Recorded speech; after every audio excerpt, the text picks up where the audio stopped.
Good morning, सुप्रभात। मैं Nitesh Kumar Sahni Eklavya agriculture academy में आपका स्वागत करता हूं। आज हम जेनेटिक्स पे चौथा लेक्चर देंगे, राइट।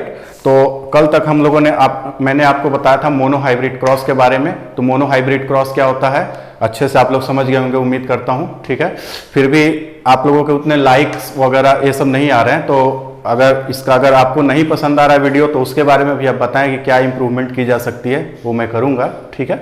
लेकिन कृपया उसको बिल्कुल फीडबैक जरूर दीजिए। फीडबैक रहेगा जब भी हमें समझ में आएगा कि क्या हो रहा है क्या नहीं हो रहा है। अदरवाइज मैं पढ़ाता चला जाऊंगा और आप वीडियो देखते चले जाएंगे, या फिर आपको पसंद आएगा तो भी ठीक है, नहीं पसंद आएगा तो भी ठीक है। इसलिए फीडबैक प्लीज दीजिए।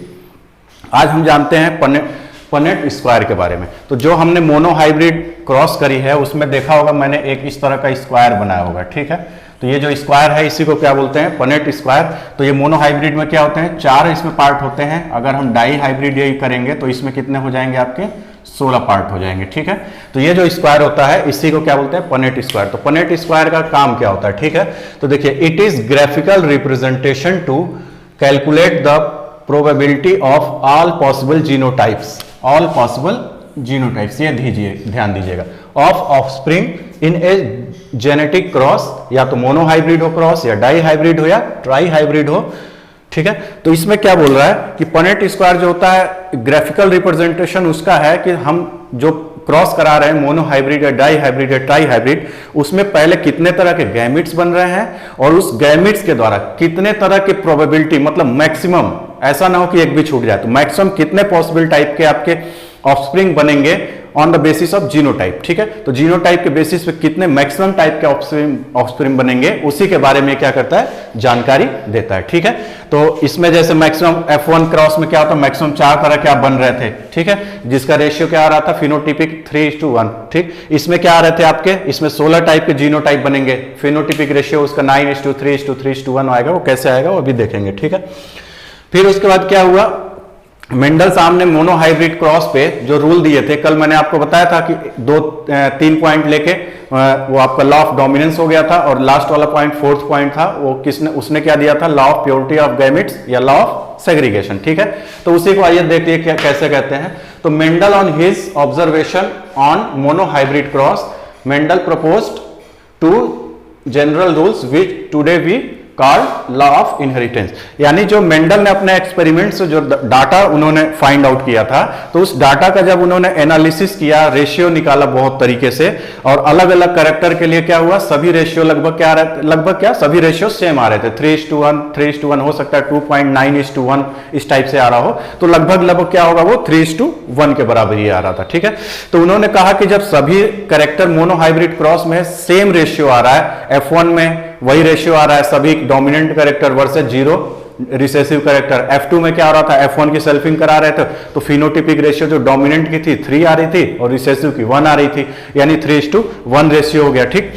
तो उसी रेशियो को जब उन्होंने हर तरह से देख लिया तो उन्होंने एक जनरलाइज मतलब बातें कही, उसी बातों को हम क्या बोलते हैं, law of Mendel's law of inheritance for mono hybrid cross. तो मोनो हाइब्रिड क्रॉस के लिए 2 लॉ थे, पहला क्या है, लॉ ऑफ डोमिनेंस, और दूसरा लॉ क्या होगा, law of purity of gametes, ठीक है। तो लॉ ऑफ डोमिनेंस में क्या कहा जाता है कि characters are controlled by discrete units called factors, या आज हम उसको जीन कहते हैं। मतलब कि जो भी कैरेक्टर्स होते हैं, एक्चुअली ये जो लॉ दिया मैंने आपको कल बताया था, जो रीडिस्कवरर थे उन्होंने ये लॉ इस तरह से, रीडिस्कवरर ने लिखा है, उन्होंने बस एक जनरलाइज आइडिया दे दिया था। तो उन्होंने कहा कि लॉ ऑफ डोमिनेंस क्या कहता है कि जो भी कैरेक्टर हमारे होते हैं, ट्रेट्स होते हैं, जैसे स्टेम लेंथ हो गया, फ्लावर कलर हो गया, पॉड शेप हो गया, पॉड कलर हो गया, तो ये सारे कैरेक्टर हो गए। तो ये सारे कैरेक्टर जो होते हैं किसके द्वारा गवर्न किए जाते हैं या फिर कंट्रोल किए जाते हैं, ये कंट्रोल किए जाते हैं मेंडल के अकॉर्डिंग फैक्टर्स द्वारा, और जिसको हम आज क्या कहते हैं, जीन्स के द्वारा। इनडायरेक्टली या डायरेक्टली आप ये कह सकते हैं कि जो भी हमारे कैरेक्टर फिनोटिपिक होते हैं किसके द्वारा कंट्रोल किए जाते हैं, जीन्स के द्वारा, ठीक है। तो इसी जीन को हम क्या कहते हैं, यूनिट ऑफ हेरिडिटी। यानी हेरिडिटी मतलब क्या हुआ, किसी पार्टिकुलर ट्रेट को एक जनरेशन से दूसरे जनरेशन में ले जाना, राइट, यही तो हुआ हेरिडिटी। तो हेरिडिटी का जो एक जनरेशन से दूसरे जनरेशन ले कौन जा रहा है, ये जीन ले जाता है। आप लोग अभी पढ़ेंगे जब हम उसका एग्जांपल देंगे कि जीन ही होता है जो कैरेक्टर को गवर्न करता है, तो आगे के उसमें जो भी चैप्टर्स आएंगे उसमें आएंगे, ठीक है। तो ये हो गया characters are controlled by discrete unit of gene, उनको क्या कहते हैं? फैक्टर। ये क्वेश्चन आप लोगों से पूछ लिया जाता है, यूनिट ऑफ इनहेरिटेंस। तो यूनिट ऑफ इनहेरिटेंस क्या हो गया? उसी को जीन्स बोलते हैं या फैक्टर्स बोलते हैं या फिर एलील्स बोल सकते हैं, राइट। फिर दूसरा क्या है? Factor occur in pair in diploid organism. तो जो हमारे डिप्लॉयड ऑर्गेनिज्म है, जैसे ह्यूमन हो गया, रैट हो गया, पी प्लांट हो गया, तो सभी में हम क्या लिखते हैं? 2n लिखते हैं, हमेशा क्या लिखते हैं? 2n equals to something. तो इसका मतलब इसमें दो तरह के गैमीट हैं, n प्लस n, ठीक है, ये n प्लस n। तो एक ये हो गया पेयर का एक पार्ट मेंबर ये हो गया, दूसरा मेंबर ये हुआ। यानी कोई भी जीन पाए जाते हैं जो हमारे हमेशा पेयर्स में पाए जाते हैं डिप्लॉयड ऑर्गेनिज्म में, राइट। तो वही कह रहा है कि डिप्लॉयड ऑर्गेनिज्म सभी सेल्स में क्या पाए जाएंगे? पेयर पाए जाएंगे। लेकिन डिप्लॉयड ऑर्गेनिज्म में भी जो गैमीट फॉर्मेशन होता है, उस गैमीट्स में क्या होता है? 2n स्प्लिट हो जाता है, एक गैमीट में ये वाला n चला जाता है, दूसरे गैमीट्स में ये। तो वही बोल रहा है एक्सेप्ट क्या हो जाएगा? गैमीट्स। यानी हमारे पूरे बॉडी सेल्स में क्या हो जाएंगे? 2n क्रोमोसोम पाए जाएंगे और सिर्फ गैमेटिक सेल जो होते हैं उसमें क्या पाए जाएंगे? n cell. इसी तरह हर ऑर्गेनिज्म के लिए होगा, राइट। फिर देखते हैं in contrasting pair of character one dominates over the other. जहां पे कंट्रास्टिंग पेयर की बात हो रही है, यानी सेम कैरेक्टर के दो वेरिएंट, यानी कैरेक्टर क्या है? Stem length. तो इसके दो वेरिएंट क्या है? टॉल और ड्वार्फ। इस कैरेक्टर क्या है? Flower colour. तो इसके दो वेरिएंट क्या है? रेड और दूसरा क्या है? व्हाइट, या फिर पर्पल और व्हाइट, ठीक है। तो यही बोल रहा है कि जो भी आप कैरेक्टर जो कंट्रास्टिंग पाए जाते हैं, उसमें एक कैरेक्टर होता है जो हमेशा दूसरे कैरेक्टर पे क्या होता है? डोमिनेट होता है। तो इसी को टोटल को क्या बोलते हैं? लॉ ऑफ इनहेरिटेंस या ऑन मोनोहाइब्रिड क्रॉस। और इसको मोनोहाइब्रिड क्रॉस इनहेरिटेंस में दो लॉ हो गए। पहला लॉ ऑफ डोमिनेंस। तो ये सारी पॉइंट जो 1 2 3 है, ये लॉ ऑफ डोमिनेंस के बारे में। आइए जानते हैं हम दूसरा लॉ क्या है? प्योरिटी ऑफ गैमेट्स या सेग्रीगेशन।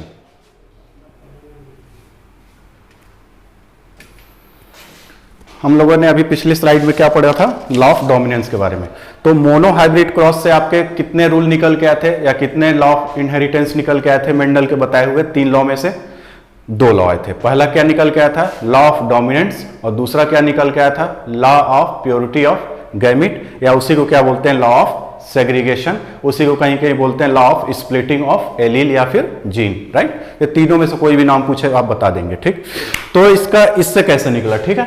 तो ये क्या बोल रहे हैं? इस लॉ के जनरलाइज फाइंडिंग क्या थी जिसको उन्होंने रीडिस्कवरर ने लिखा था? तो इसके अकॉर्डिंग बोला था कि ऑर्गेनिज्म जो डिप्लॉयड ऑर्गेनिज्म होते हैं उसमें क्या होते हैं? कोई भी फैक्टर या कोई भी कैरेक्टर जो होते हैं वो उससे किससे गवर्न होते हैं? जीन से। तो ये जो जीन्स या फैक्टर होते हैं, ठीक है, वो कितने की संख्या में पाए जाते हैं? तो हमेशा पेयर में पाए जाते हैं, यानी 2 की संख्या में पाए जाते हैं। एक फैक्टर कहां से आता है? मदर से आता है, और दूसरा फैक्टर कहां से आता है? फादर से आता है। यानी किसी भी कैरेक्टर को गवर्न करने के लिए हमारे अंदर टोटल कितने जीन होते हैं? किसी भी कैरेक्टर गवर्न करने के लिए 2 जीन होते हैं। एक मदर से आता है, दूसरा कहां से आता है? फादर से आता है। तो वही चीज यहां पे कह रहा है, एलील्स और कैरेक्टर के अंदर 2 एलील्स, ठीक है। फिर दूसरा क्या बोला? Alleles do not show blending या मिक्सिंग। इनका कहना यह है कि जो F1 में आए, जैसे पेरेंट आया, आपने कैपिटल R और दूसरा स्मॉल r में आपने क्या किया? क्रॉस कराया, तो आपको F1 में क्या मिली? आपको F1 में मिलेगा कैपिटल R और स्मॉल r, ठीक है। यही प्रोजेनी मिलने वाली है। तो ये प्रोजेनी क्या होती है? अगर हम इसको सीड को, जो F1 सीड मिले, इसको हम अगर 10 साल के लिए भी रख दें, 4 साल के लिए भी रख दें, या कितने समय के लिए भी रख दें, और वो अगर सीड वाइएबल है, मतलब जर्मिनेशन का पावर रखता है, तो अगर हम उसको कितने साल भी बाद भी अगर ग्रो करेंगे, और ग्रो करने के बाद क्या है? सेल्फिंग कराएंगे, तो क्या हो जाएगा? इसका आपस में सेल्फिंग कराएंगे, कैपिटल R और फिर कैपिटल R स्मॉल r का तो क्या मिलेगा आपको? कैपिटल R स्मॉल r, फिर कैपिटल R स्मॉल r और फिर स्मॉल r। तो यहां देखिए क्या हुआ? पेरेंट में तो क्या थे? दोनों एलील साथ में थे। ये भी वाला सेल में था, ये भी वाला सेल। इस पेरेंट में भी ये सेल और दूसरे स्मॉल r साथ में थे। लेकिन जब इनकी क्रॉसिंग हुई, तो क्रॉसिंग में क्या हुई? तो देखिए एलील क्या हो गए? यहां अलग हो गए, यहां पे दोनों साथ रहे, फिर यहां पे क्या हो गए? अलग हो गए। मतलब किसी भी तरीके से जो कैरेक्टर F1 में नहीं दिख रहा था, वो किस में दिखने लगा? आपका F2 में, क्योंकि सेल्फिंग करने के बाद जो आपकी प्रोजेनी मिली, इसको क्या बोलते हैं हम? F2 बोलते हैं। तो F2 में प्रोजेनी क्या होगी, दोनों कैरेक्टर दिखने लगे। दोनों कैरेक्टर दिखने का मतलब क्या हो गया कि दोनों कैरेक्टर आपस में साथ तो थे F1 में, क्योंकि F1 में क्या हुआ, आपको सिर्फ और सिर्फ एक कैरेक्टर दिख रहा था। क्या दिख रहा था, रेड फ्लावर दिख रहा था, राइट, रेड फ्लावर दिख रहा था, और व्हाइट क्या हुआ था, छुपा हुआ था।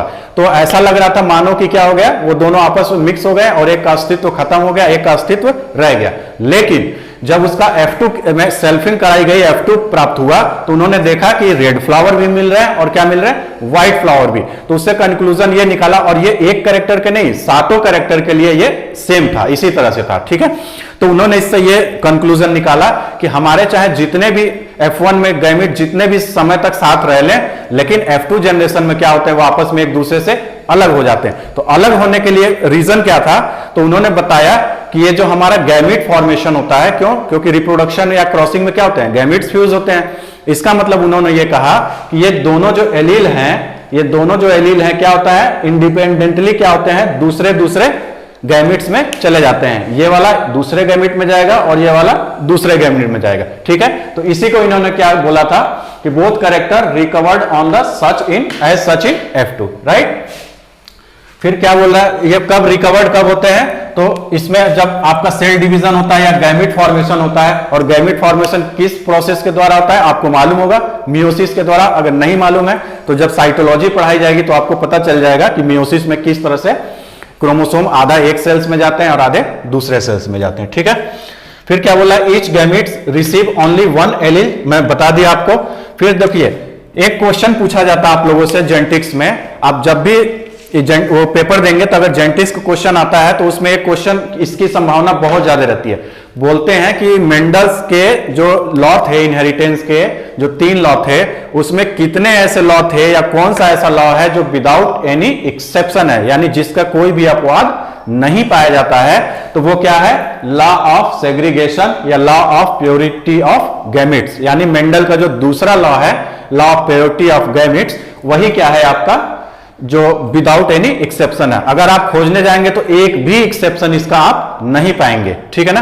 टोटल ये हर ऑर्गेनिज्म पे ये लागू होता है और इसका कोई एक्सेप्शन नहीं। लेकिन जो आपका लॉ ऑफ डोमिनेंस है उसका भी आपको एक्सेप्शन मिल जाएगा, मैं आगे की स्लाइड्स में दूंगा। और उसके बाद अभी हम तीसरा जो लॉ पढ़ेंगे जो डाई हाइब्रिड क्रॉस से निकल के आता है, उसका भी आपको एक्सेप्शन दिखाएंगे, ठीक है। आते हैं नेक्स्ट स्लाइड पे।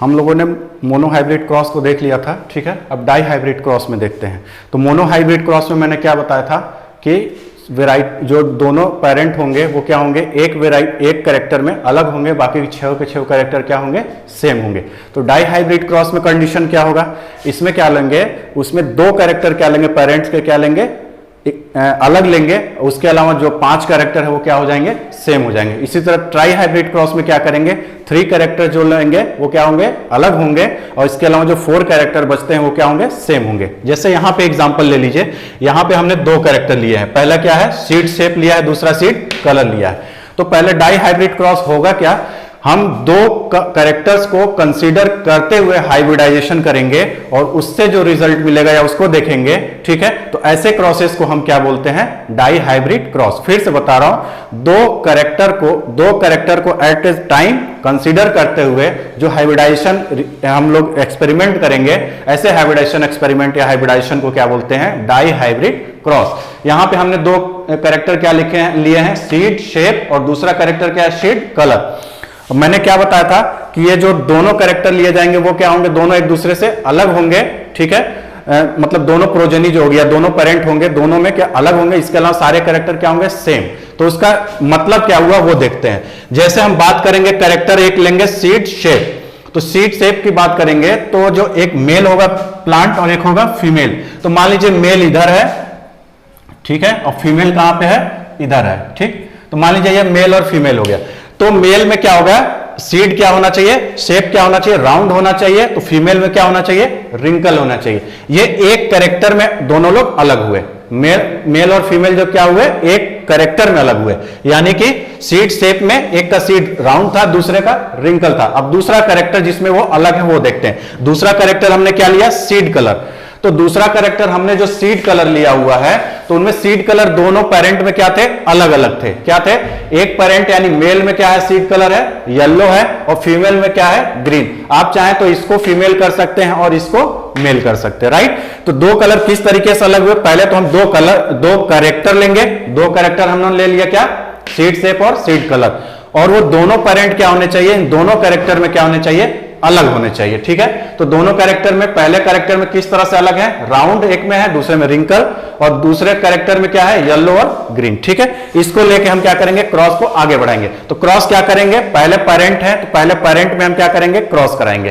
तो क्रॉस कराने से जो प्रोजेनी मिलेगी, सबसे पहले सीड मिलेगी। तो सीड क्या मिलेगी, F1। तो आइए देखते हैं, पहला पेरेंट मेल ले लिया, तो उसमें क्या थे, आपके ये वाले डोमिनेंट वाले कैरेक्टर थे, RR, पहले कैरेक्टर के ये दो जीन, ठीक है। मैंने बताया था हर कैरेक्टर के दो एलील होते हैं या दो जीन होते हैं। तो राउंड के दो जीन इनके अंदर कौन से हैं, प्योर वाले, कैपिटल R, तो कैपिटल R।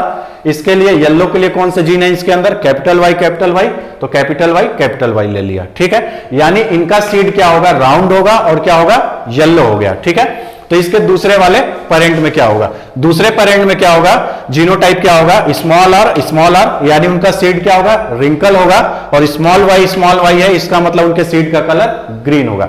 अब देख लीजिए, पहले पेरेंट यानी मेल का सीड का कलर क्या है, येलो है, और शेप क्या है, राउंड है। दूसरे में सीड का कलर क्या है, ग्रीन है, और क्या है, उसका सीड का शेप क्या है, रिंकल। यानी दो कैरेक्टर में दोनों क्या हो गए, अलग हो गए। इसके अलावा स्टेम लेंथ की बात करेंगे तो दोनों का स्टेम लेंथ या तो ड्वार्फ होगा या तो टॉल होगा, दोनों में, ठीक है। इसके बाद अगर हम फ्लावर पोजीशन की बात करेंगे तो दोनों में या तो फ्लावर पोजीशन एक्सियल होगी या दोनों में होगी टर्मिनल। अगर इसके बाद हम अगर पॉड की कलर करते हैं तो दोनों में या तो पॉड कलर ग्रीन होगा या तो पॉड कलर येलो होगा, राइट, ठीक है। इतना समझ गए।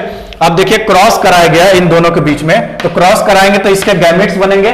तो गैमेट्स क्या होंगे, एक ये जाएगा एक में, और दूसरे में क्या जाएगा, ये वाला जाएगा। तो इधर से R आया गैमेट में, इधर से क्या आया, Y। दूसरा गैमेट भी बनाएंगे तो क्या होगा, R और Y। इसलिए हमने सिर्फ और सिर्फ एक गैमेट का लिखा, क्योंकि दोनों गैमेट सेम तरह के बन रहे हैं, तो दो गैमेट लिखने की जरूरत नहीं है, ठीक।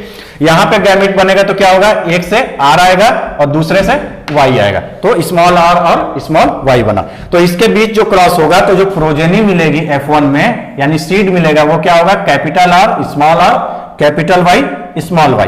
यानी देखिए डोमिनेंट कैरेक्टर कौन सा है इसमें, यहां जो सीड जो इसको हम सीड जो F1 में मिला, इस सीड को हम क्या करेंगे, प्लॉट में ग्रो करेंगे। तो ग्रो करेंगे तो हमें एक प्लांट मिलेगा। प्लांट में क्या होगा, रिप्रोडक्शन होगा, उसके बाद क्या आएगा उसमें, फ्लावर, और सब फ्लावर, पहले तो फ्लावर अगर आएगा तो हमें फ्लावर से तो यहां दिखना नहीं है, हमें क्या दिखना, सीड। तो सीड के लिए क्या होगा, हम इसको प्लांट को ग्रो करने देंगे और फर्टिलाइजेशन करने देंगे। फर्टिलाइजेशन के बाद F1 प्लांट पे क्या आएगा, सीड। अब उस हम सीड को क्या करेंगे, देखेंगे। तो सीड हमें कैसा दिखा, चूंकि ये जीन है तो ये क्या है, डोमिनेंट है, तो डोमिनेंट कैरेक्टर क्या है यहाँ पे, राउंड। तो सीड कैसा होगा, राउंड वाला जीन आ गया, तो डेफिनेटली वो राउंड ही होगा, ठीक। फिर इसके बाद दूसरा डोमिनेंट कैरेक्टर क्या है, येलो। तो यहाँ पे डोमिनेंट ये भी जीन है, तो यानी ये छुप जाएगा और ये छुप जाएगा। तो सीड का क्या हो जाएगा, राउंड दिखेगा, और इसके कारण क्या दिखेगा, येलो।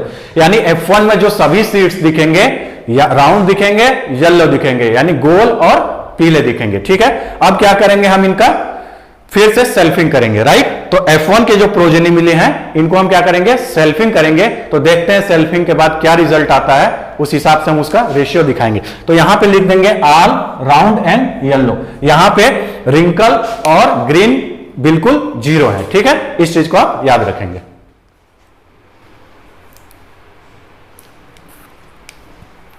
अभी लास्ट स्लाइड में हमने क्या देखा था कि जो दो कैरेक्टर को लेके हाइब्रिडाइजेशन कराया गया पेरेंट्स के बीच में, यानी एक पेरेंट में क्या कैरेक्टर था, round seed and yellow seed. दूसरे पेरेंट में क्या कैरेक्टर था, wrinkle seed and green seed, क्योंकि ये दोनों कंट्रास्टिंग कैरेक्टर है, ठीक। तो उनमें क्रॉस कराया गया। तो हमें जो F1 में प्रोजेनी मिली थी, F1 में प्रोजेनी क्या मिली थी, capital R, capital Y, small y। यानी इसका सीड क्या होगा, कैपिटल R के कारण राउंड होगा क्योंकि ये डोमिनेंट कैरेक्टर है, और कैपिटल Y के कारण येलो होगा क्योंकि ये भी एक डोमिनेंट कैरेक्टर है। तो इसमें हम क्या रहे हैं, दो कैरेक्टर है, यानी दो कैरेक्टर के आपके दो एलील है। हर कैरेक्टर के क्या है, दो एलील या फिर दो जीन है, ठीक है। तो उनका जब हम सेल्फिंग कराएंगे तो सेल्फिंग में क्या होता है, क्या फ्यूज होते हैं या क्या फर्टिलाइज होते हैं। तो आपको ये मालूम है सेल्फिंग में क्या होगा, मेल पेरेंट क्या बनाएगा, आपका पॉलन बनाएगा। तो पॉलन क्या एक्चुअल में होते हैं, गैमिट्स, उसको क्या बोलते हैं, मेल गैमेट्स, ठीक है। और जो फीमेल प्लांट्स हैं वो भी आपका क्या बनाएगी, फीमेल गैमेट बनाएगी, जिसको हम क्या बोलते हैं, एग, ठीक है। तो देखिए आपका ये जो मेल प्लांट भी चूंकि सेल्फिंग करा रहे हैं, तो मदर भी क्या है, यही है, और फादर भी यही है, और मदर भी क्या है, सेम जीनोटाइप है, क्योंकि एक ही प्रोजेनी के हैं, दोनों सेम है, ठीक है। तो उनमें हम क्रॉस कराए तो इसके द्वारा गैमेट्स बनाया गया। तो गैमेट्स क्या है, चूंकि दो पेयर ऑफ कैरेक्टर है, तो दोनों के क्या होंगे, एक गैमेट में कम से कम 2 जीन जाएंगे, ठीक है। तो एक जीन क्या जाएगा, इस कैरेक्टर का जाएगा, यानी राउंड का जाएगा, या फिर सीड शेप का जाएगा, और दूसरा किसका जाएगा, सीड कलर का जाएगा, ठीक है। याद रखिएगा जो भी गैमेट बनेगा उसमें हर कैरेक्टर का एक जीन डेफिनेटली जाएगा। तो कैरेक्टर क्या है आपका, पहला क्या है, कैरेक्टर सीड शेप है, ठीक है। तो एक जीन किसका जाएगा, सीड शेप का जाएगा हर गैमेट में, और एक जीन किसका जाएगा, सीड कलर का जाएगा, ठीक है। तो सीड शेप के लिए पहले गैमेट में क्या जीन आ गया, कैपिटल आर, ये दो ही है, एक कैपिटल होगा या तो स्मॉल आर, तो कौन सा जीन आ गया, कैपिटल आर। तो सीड कलर के लिए कौन सा जीन आ गया, कैपिटल वाई, ठीक है। दूसरा गैमेट बना तो उसमें क्या हो जाएगा, सीड शेप के लिए कैपिटल आर आ गया, और सीड कलर के लिए आपका स्मॉल वाई यानी ग्रीन वाला जीन आ गया। तीसरे हमने लिया तो उसमें भी क्या आएगा, सीड शेप के लिए। तो अब 2 डोमिनेंट वाले हो गए, तो तीसरा क्या होगा, अलग 4 तरह के गैमेट बनेंगे, तो इसमें स्मॉल आर और कैपिटल वाई, और इसमें स्मॉल आर और स्मॉल वाई, ठीक है। इसी तरह इधर भी गैमेट्स बनेंगे, capital R capital Y, capital R small Y, small R capital Y, small R small Y, ठीक है। तो जब इनके बीच हम क्या कराएंगे, ये गैमेट जब फ्यूज होंगे, 4 तरह के संभावित गैमेट्स इधर बनेंगे, 4 तरह के संभावित गैमेट्स इधर बनेंगे, इससे ना कम बनेंगे ना इससे ज्यादा बनेंगे, ठीक। तो क्रॉस कराते हैं, तो क्रॉस का तरीका क्या है, इसको पहले क्रॉस कराएंगे इससे, इसमें लिखेंगे, फिर इसको क्रॉस कराएंगे इससे, दूसरे में लिखेंगे, इसको क्रॉस कराएंगे थर्ड से, तीसरे में लिखेंगे, फिर इसको क्रॉस कराएंगे फोर्थ से, चौथे में लिखेंगे, फिर इसको क्रॉस कराएंगे इससे, इसमें लिखेंगे, फिर इसको क्रॉस कराएंगे सेकंड से, इसमें लिखेंगे, एंड शो ऑन, ठीक है। आइए रिजल्ट देखते हैं क्या हुआ। इधर हम लोगों ने क्या है, जो ब्लू कलर है, ब्लू कलर को हमने किससे डिनोट किया है, जो डोमिनेंट कैरेक्टर है या डोमिनेंट एलील है या डोमिनेंट जीन है, सेम कैरेक्टर के डोमिनेंट जीन है, उसको हमने किससे लिखा है, ब्लू कलर से। और जो रिसेसिव जीन है सेम कैरेक्टर के, उसको हमने किससे लिखा है, रेड कलर से। तो यहां देखिए आर कैपिटल है, वाई भी कैपिटल, तो दोनों जीन किस कलर से हो गया, ब्लू कलर से। यहां डोमिनेंट कौन है, आर, तो इसको हमने ब्लू से लिखा, दूसरे को रेड से।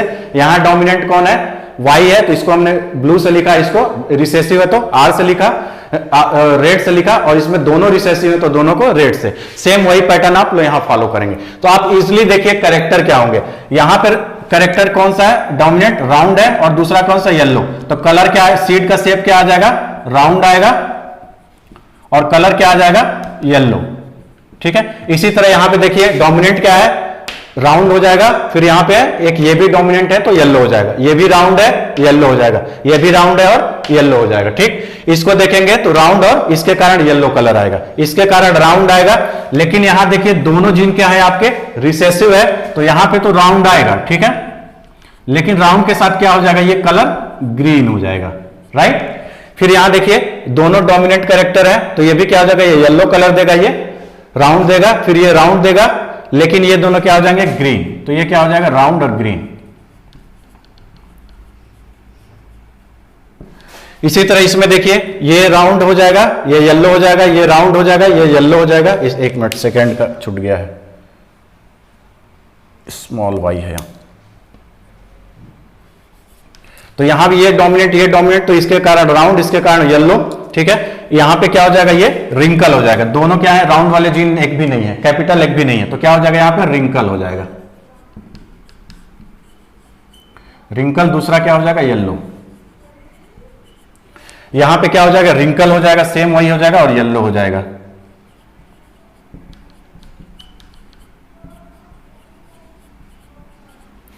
यहां पे आ जाएंगे तो क्या हो जाएगा, राउंड येलो हो जाएगा, यहां पे राउंड हो जाएगा, ग्रीन हो जाएगा, यहां पे क्या हो जाएगा, रिंकल हो जाएगा और येलो हो जाएगा।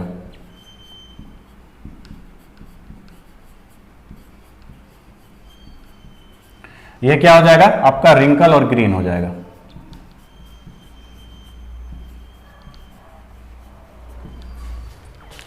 आइए इसमें भी लिख लेते हैं, राउंड ग्रीन, ये आपका राउंड ग्रीन, एक और आएगा आपका राउंड ग्रीन।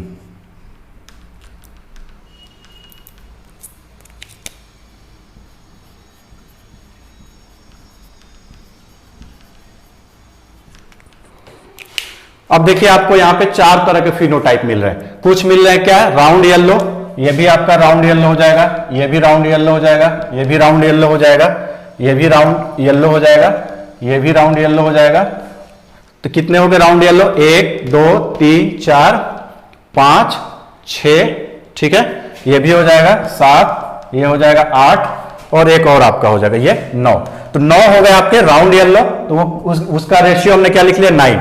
अब 3:3:1 क्या है, तो 3 क्या हो गए राउंड ग्रीन है, देखिए एक राउंड ग्रीन, 2 राउंड ग्रीन और तीसरे क्या हो गए एक और राउंड ग्रीन। ये 3 राउंड ग्रीन है, इसके अलावा कोई भी राउंड ग्रीन इसमें नहीं है, तो उसके लिए हमने क्या लिख दिया 3 लिख दिया। अब रिंकल येलो कितने हैं, 1 2 और तीसरा ये, तो ये तीनों क्या है रिंकल येलो, उसके लिए 3 लिख दिया। और सबसे अलग जो है रिंकल और ग्रीन वो कितना आया है, एक ही आया है, ठीक है। तो ये आपका पूछा जाता है कि डाई हाइब्रिड क्रॉस में जो F2 जनरेशन है उसका रेशियो क्या है, तो उसका रेशियो होगा फिनोटिपिक रेशियो। फिनोटिपिक रेशियो होगा 9:3:3:1। इसका जीनोटिपिक रेशियो आप लोग क्या करेंगे, कमेंट में बताएंगे, अगर नहीं आप लोग बता पाएंगे तो मैं फिर बता दूंगा उसको, ठीक है।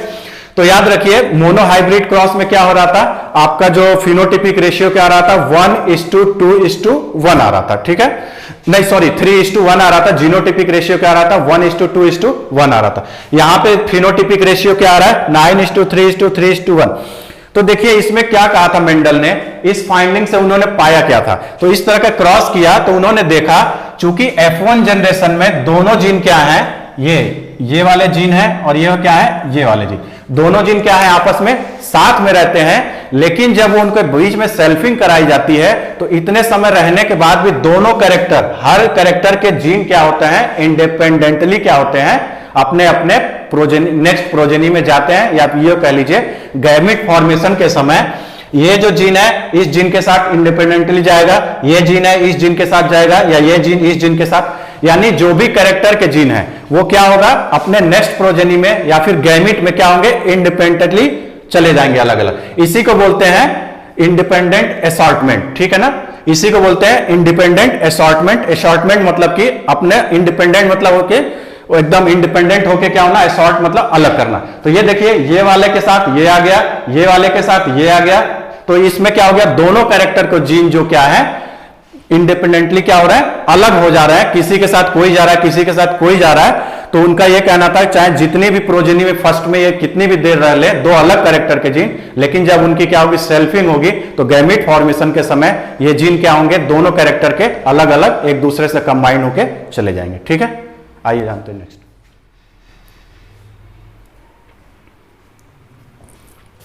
अभी जो हम लास्ट स्लाइड में हमने अभी पढ़ा जो पुनेट चेकर बोर्ड बनाया था हमने, तो डाई हाइब्रिड क्रॉस के लिए बनाया था, जिसमें क्या हुआ F1 की सेल्फिंग कराई थी और F2 पाए थे, जिसमें 16 तरह के यानी 16 types of genotype possible genotype जो थे हमने देखे थे, जिनका फिनोटिपिक रेशियो क्या था 9:3:3:1। तो इस एक्सपेरिमेंट को करने के बाद मेंडल साहब ने एक क्या हुआ था फाइंडिंग पाई थी, जिसको हम आज क्या बोलते हैं मेंडल के तीसरे नियम के नाम से जानते हैं, जिसको बोलते हैं law of independent assortment. Independent assortment मतलब स्वतंत्र अपविहन जिसको बोलते हैं, मानी स्वतंत्र रूप से क्या हो जाएगा एक कैरेक्टर अगली पीढ़ी में जाएगा और दूसरे कैरेक्टर उस पर कोई भी प्रभाव नहीं डालेगा। आइए इसको समझते हैं कैसे। तो ये क्या बोला according to this law when two pairs of trait, two pairs of trait क्या है, या पेयर यहां पे हमने क्या लिया था दो पेयर, एक सीड शेप लिया था,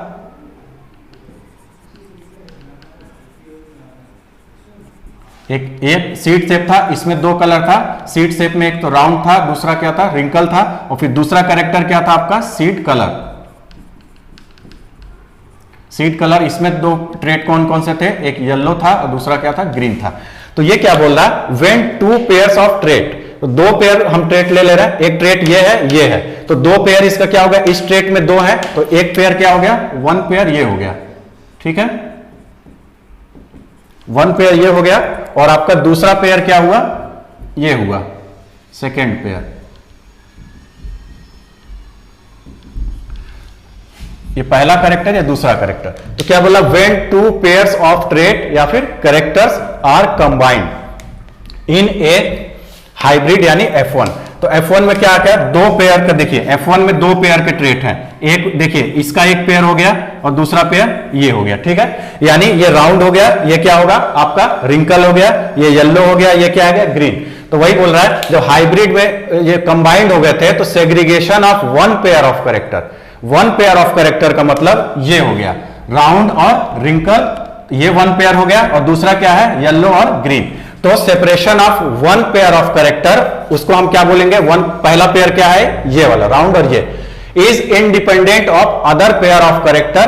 तो अदर पेयर ऑफ सीड मान लीजिए क्या है, सीड कलर है, तो सीड कलर इसको हम ले लिया येलो और दूसरा क्या है ग्रीन। और इसमें पहला कैरेक्टर क्या था सीड शेप, तो सीड शेप में क्या हमने लिख लिया राउंड और दूसरा क्या लिख लिया आपका रिंकल, ठीक है। तो क्या बोल रहा है, ये पेयर जो कैरेक्टर का होता है इस पेयर के कैरेक्टर से क्या होता है बिल्कुल इंडिपेंडेंटली अलग जाएगा।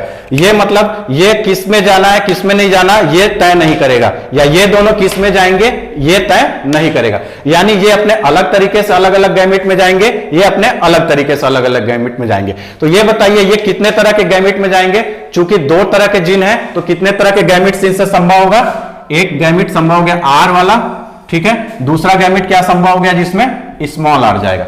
यानी ये नहीं रोकेंगे, ये अपने इंडिपेंडेंटली किस में चले गए, एक नंबर 1 गैमेट में चला गया, एक नंबर 2 गैमेट में चला गया। तो ये भी क्या करेगा, इनको डिस्टर्ब नहीं करेगा, तो ये भी इंडिपेंडेंटली आएंगे। तो इसके इस गैमेट में क्या आ जाएंगे कैपिटल वाई आ गया और इसमें क्या हो गया स्मॉल वाई। लेकिन देखिए अभी पूरे कैरेक्टर तो नहीं है, ये इसमें देखिए दो जीन पेयर बन गया स्मॉल, तो एक पेयर और ये भी तो रह गया स्मॉल वाई और कैपिटल आर, और एक हो गया स्मॉल आर और कैपिटल वाई, ये भी पेयर तो रह गया। तो ये पेयर क्या चला जाएगा तीसरे गैमेट में चला जाएगा और ये पेयर किस में चला जाएगा चौथे गैमेट में। यानी कोई किसी को भी नहीं रोका, सब अपने इंडिपेंडेंटली स्वतंत्र रूप से जिस गैमेट में जाना चाहे चले जाएंगे। ये पेयर इसको नहीं रोकेगा और ये पेयर इसको नहीं रोकेगा। इसका कहने का मतलब यही था, इसी को बोलते हैं लॉ ऑफ इंडिपेंडेंट असॉर्टमेंट। अब ये क्या होगा जब फ्यूज होंगे तो क्या होंगे, चूंकि 4 तरह के गैमेट हैं तो नंबर ऑफ प्रोजेनी क्या बनेगी 4 स्क्वायर, क्योंकि 4 इधर रहे 4 इधर है तो 4 × 4 = 16। तो वही आपको 16 तरह के पॉनेट स्क्वायर में 16 तरह के आपको पॉसिबल जीनोटाइप जो प्रोजेनी के थे वो आपको मिले थे। और फिनोटाइप क्या थे, सिर्फ कितने थे आपके 9 + 3 + 3 + 1, यानी 4 तरह के फिनोटाइप मिले थे, जिसमें क्या थे येलो राउंड थे, फिर ये आपका येलो रिंकल हो गया दूसरा, फिर एक क्या हो जाएगा आपका ग्रीन राउंड हो जाएगा और दूसरा क्या हो जाएगा ग्रीन रिंकल हो जाएगा, ठीक है। 4 तरह के फिनोटाइप थे और जीनोटाइप क्या थे, उसका फिनोटाइप का रेशियो क्या था 9:3:3:1। आइए जानते हैं मेंडल्स के एक्सेप्शन लॉ के एक्सेप्शंस के बारे में। तो हमने अभी तक मेंडल के तीनों लॉ जो होते हैं सभी पढ़ लिए। पहला क्या था लॉ ऑफ डोमिनेंस, दूसरा क्या था law of purity of gametes, फिर तीसरा क्या था लॉ ऑफ इंडिपेंडेंट असॉर्टमेंट। तो जो ऊपर के 2 लॉ थे वो सिर्फ और सिर्फ मोनो हाइब्रिड क्रॉस में आते हैं, दिखाई देते हैं, लेकिन जो डाई हाइब्रिड क्रॉस अगर कंसीडर करेंगे तो उसमें लॉ ऑफ डोमिनेंस भी दिखेगा, उसमें law of purity of gametes भी आ जाएगा और उसके अंतर्गत लॉ ऑफ इंडिपेंडेंट असॉर्टमेंट भी आ जाएगा। तो कभी आपसे अगर क्वेश्चन पूछता है कि law of independent assortment will be applicable on, पहला हो जाएगा मोनो हाइब्रिड क्रॉस, दूसरा होगा डाई हाइब्रिड क्रॉस, तीसरा होगा ट्राई हाइब्रिड क्रॉस और चौथा होगा बोथ बी एंड सी। तो बताइए आंसर क्या होगा। फिर से क्वेश्चन सुन लीजिए, क्वेश्चन क्या है, law of independent assortment will be applicable on, ठीक है। पहला ऑप्शन है मोनो हाइब्रिड क्रॉस, दूसरा ऑप्शन है डाई हाइब्रिड क्रॉस, तीसरा ऑप्शन है ट्राई हाइब्रिड क्रॉस और चौथा ऑप्शन है बोथ बी एंड सी। तो इसका क्या आंसर होगा, चलिए मैं बता देता हूं, इसका आंसर होगा बोथ बी एंड सी। क्यों, क्योंकि मैंने बताया था मोनो हाइब्रिड क्रॉस में सिर्फ और सिर्फ 2 लॉ आएंगे। पहला क्या होगा लॉ ऑफ डोमिनेंस, दूसरा क्या होगा law of purity of gametes और तीसरा क्या होता है लॉ ऑफ इंडिपेंडेंट असॉर्टमेंट। ये क्या होगा, इस पहले मोनो हाइब्रिड क्रॉस में सिर्फ ये 2 आएंगे, ठीक है, तीसरा नहीं आएगा। लेकिन जब अगर हम डाई हाइब्रिड क्रॉस के बारे में बात करेंगे, डाई हाइब्रिड क्रॉस, तो इसमें क्या होगा लॉ ऑफ डोमिनेंस भी दिख रहा था। F1 में क्या आ रहा था राउंड सीड आ रहे थे और क्या आ रहा था, येलो कलर आ रहा था। सभी सीड क्या थे, राउंड थे और क्या थे, येलो थे, यानी लॉ ऑफ डोमिनेंस वहां पे काम कर रहा है। ठीक है, दूसरा क्या था,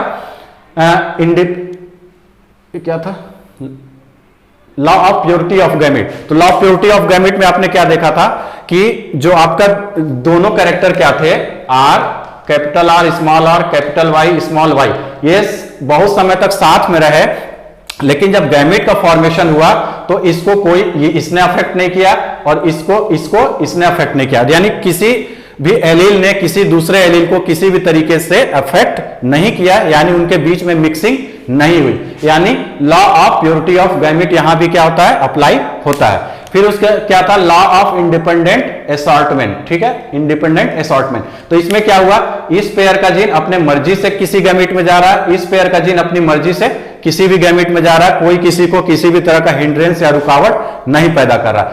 यानी आपका कहा जाए तो लॉ ऑफ इंडिपेंडेंट असॉर्टमेंट हमेशा या तो डाई हाइब्रिड क्रॉस पे होगा या ट्राई हाइब्रिड क्रॉस पे होगा या इससे ज्यादा पे होगा, लेकिन कभी भी ये दोनों ये तीसरा लॉ जो होता है मोनो हाइब्रिड क्रॉस पे अप्लाई नहीं होगा। क्यों?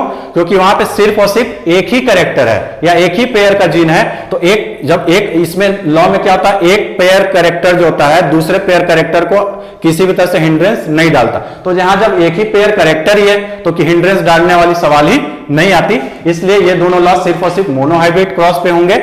और ये तीनों लॉ मोनो हाइब्रिड के अलावा जितने भी हाइब्रिड क्रॉस होंगे, डाई, ट्राई, टेट्रा, वो तीनों लॉ तीनों पे अप्लाई होंगे। राइट, चलिए अब जानते हैं exception to law of dominance. तो पहला लॉ था जो मेंडल का लॉ ऑफ डोमिनेंस था, जो कि मोनो हाइब्रिड पे भी अप्लाई होता है, डाई हाइब्रिड, ट्राई हाइब्रिड सभी पे। ठीक है, तो इसमें देखते हैं एक्सेप्शन क्या है। तो एक प्लांट था जो क्या, जिसको हम क्या बोलते हैं, स्नैपड्रैगन। इसका साइंटिफिक नेम होता है एंटीराइनम मेजस। क्या होता है, एंटीराइनम मेजस। तो इसका जब इन्होंने क्रॉस कराया तो इसका जब पहले ट्रू क्या कर लिया, लाइंस लिया या ट्रू पेरेंट लिया। ठीक है, तो पेरेंट क्या थे, प्योर लाइन में क्या थे, आर वाले थे, जिसमें फ्लावर क्या होते थे, रेड कलर में आते थे। दूसरा प्योर लाइन इन्होंने लिया तो स्मॉल आर लिया था, तो उसमें फ्लावर कलर के आते थे, व्हाइट कलर के आते थे।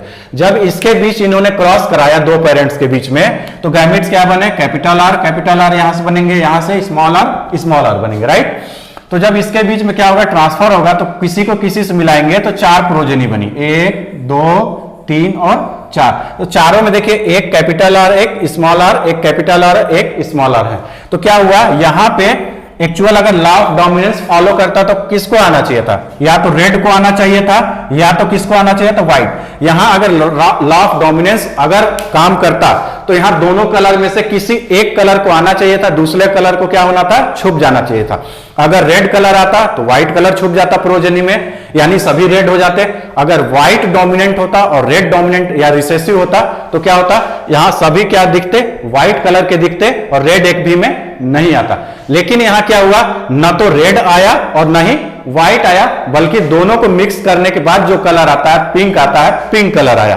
तो इसका मतलब न तो यहां पे ये कलर डोमिनेंट है, न तो कलर ये डोमिनेंट है। यहां पे क्या होगा, ये कह लेते हैं कि ये कलर जो है इनकम्प्लीट डोमिनेंसी दिखा रहा है, या ये कह सकते हैं कि ये कलर इनकम्प्लीट डोमिनेंसी दिखा रहा है। ठीक है, तो इसीलिए इसको बोलते हैं इनकम्प्लीट डोमिनेंस या लॉ ऑफ इनकम्प्लीट डोमिनेंस। तो ये किसका एक्सेप्शन हो गया, exception to law of dominance हो गया। ठीक है, आइए दूसरे एक्सेप्शन के बारे में देखते हैं।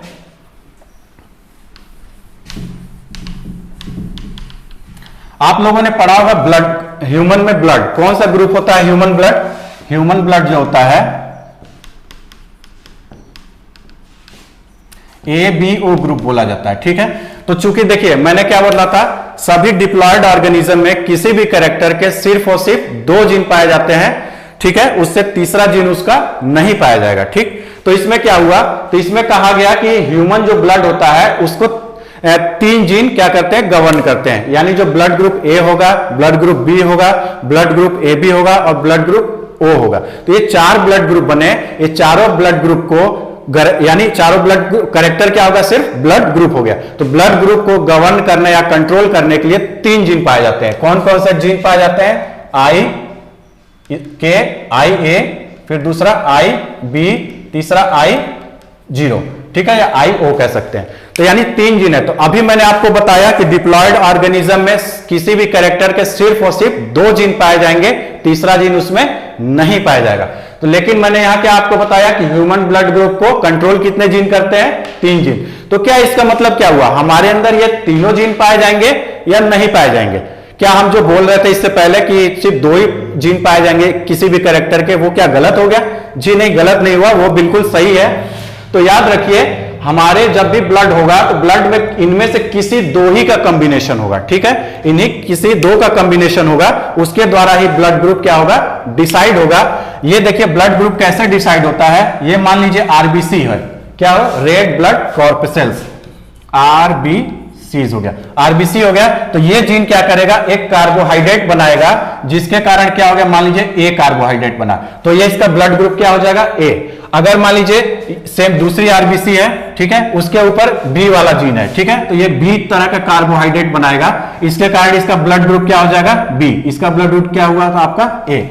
मान लीजिए तीसरा आरबीसी है, उसके ऊपर अंदर कौन सा जीन गया? ये वाला जीन गया, तो इसके अंदर मान लीजिए कोई भी कार्बोहाइड्रेट नहीं बनाया जाएगा, तो ऐसे वाले ब्लड ग्रुप को हम क्या बोलेंगे? ओ। तो देखिए हमारे ब्लड ग्रुप क्या होता है, या तो ए होगा, या तो बी होगा, या तो ए बी होगा, या तो क्या होगा? ओ। ठीक है, तो मैंने बताया कि ये वाला ब्लड ग्रुप ए डिसाइड करता है, ये वाला ब्लड ग्रुप बी डिसाइड करता है, ये वाला ब्लड ग्रुप ओ डिसाइड करता है। यानी अगर ए होना चाहिए तो ए के लिए क्या कौन से 2 जीन पॉपुलेशन में रहेंगे? या तो ये रहेंगे एओ ए, या फिर क्या रहेंगे? ये वाला रहेंगे।